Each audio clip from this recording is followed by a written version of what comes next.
Prabhas sir இன்றைக்கி வந்து இந்தியாவிலேயே அதிகமான சம்பளம் வாங்கக்கூடிய ஹீரோவில் அவரும் ஒருத்தர்.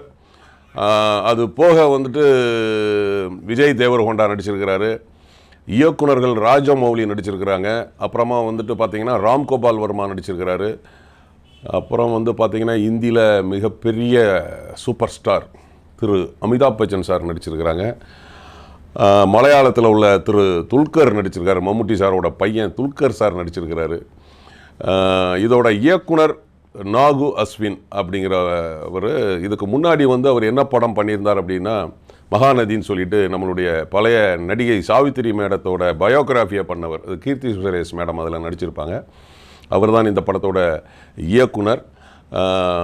அவங்க அப்பா வந்து மிகப்பெரிய தயாரிப்பாளர், கிட்டத்தட்ட ஒரு 45 வருஷமாக வந்து அவங்க வந்து தயாரிப்பு ஃபீல்டில் இருக்கிறார். ஏன்னா சீதாராமாயணம் அந்த படமெல்லாம் அவங்க தான் தயாரித்தவங்க.